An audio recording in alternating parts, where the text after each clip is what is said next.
फिर दिन हुआ,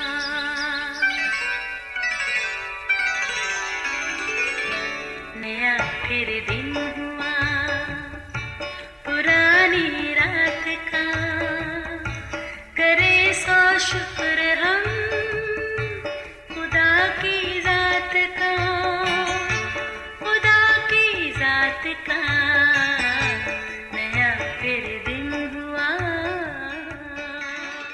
आज की आयत। आए इंसान, उसने तुझ पर नेकी जाहिर कर दी है।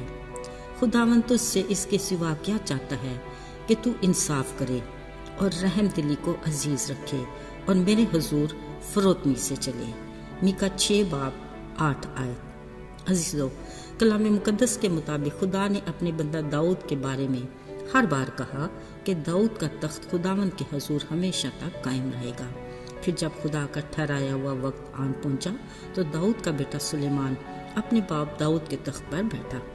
उसने खुदा के हुजूर शुक्राने अदा किए, सोख्ती कुर्बानियाँ गुजरानी और सलामती की कुर्बानियाँ चढ़ाईं और खुदा के हुजूर मिन्नत की कि मुझे फ़कत बड़ी कौम के इंसाफ के लिए, समझने वाला दिल और बुरे भले के इम्तियाज़ के लिए हिकमत और फहम अता कर। खुदा ने ना सिर्फ उसकी दुआ के मुताबिक उसे दिया बल्कि कसरत से वो सब कुछ भी दिया जिसका उसे गुमान भी नहीं था। सो सुलेमान बड़ी शान और शौकत से पूरे जाओ जलाल के साथ अपने बाप दाऊद के तख्त पर बैठा और नहायत हिकमत और दानिश से बादशाही के अमूर को सरअंजाम देने लगा। उसकी बादशाहत के दौर में उसके आसपास अमन और सुकून था। पर एक दिन अजीब वाक़या पेश आया। हुआ ये कि उसके दरबार में 2 औरतें हाजिर हुईं जो एक जिंदा बच्चे की माँ होने का दावा कर रही थीं। दोनों ही माँ की ममता की ऐसी दिलखराश दुहाई दे रही थी कि हर देखने सुनने वाला सच झूठ में तमीज करने से कासिर था। इस मुकदमे की नौयत ही ऐसी थी कि गलती की रत्ती भर भी गुंजाइश नहीं थी।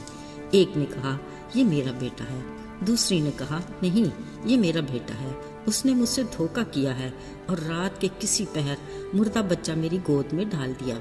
ये बहस और तकरार काफी देर तक जारी रही, जिसके बाद सारा माहौल अजीब उलझन का शिकार रहा और गुजरते हर पल के साथ सूरत हाल मजीद परेशान कुन होती रही।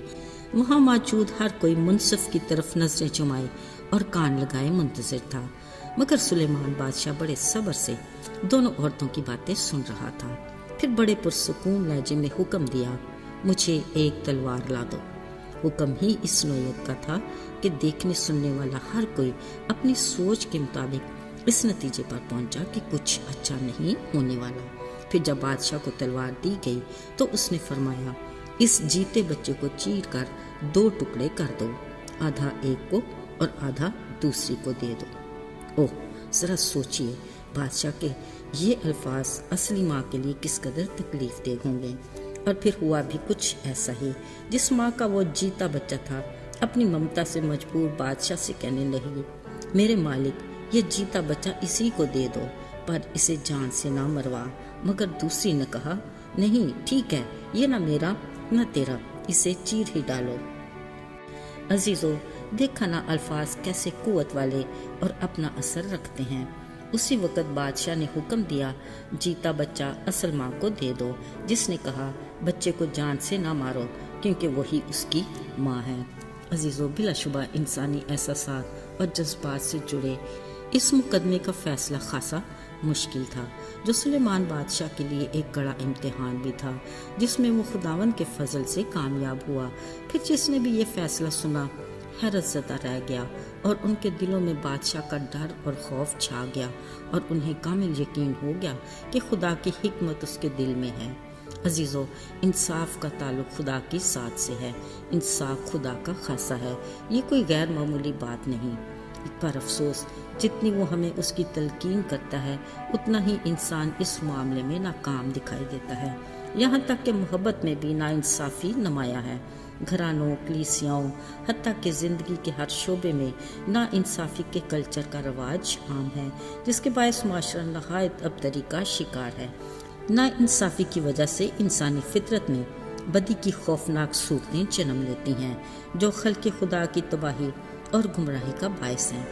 याद रहे, ज़मीन पर बदी बढ़ जाए تو یہ گویا خدا کے غضب کو موقع دینے کا علام ہے۔ اس لیے وہ اپنے کلام کے ذریعے ہمیں آگاہ کرتا ہے کہ اے انسان، اس کے سوا اور تم سے کیا چاہوں گا کہ تو انصاف کرے، دوسرے کے ساتھ رحم دلی سے پیش آئے اور میرے حضور فروتنی سے چلے۔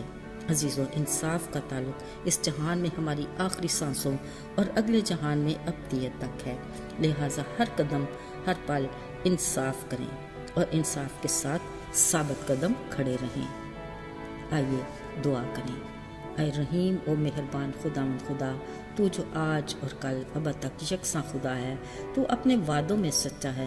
ہم اس بات کا اقرار کرتے ہیں کہ ہم خود تو تیرے سے انصاف مانگتے ہیں، مگر دوسروں کے معاملے میں بے انصافی کرتے ہیں، جو تجھے سخت ناپسند ہے۔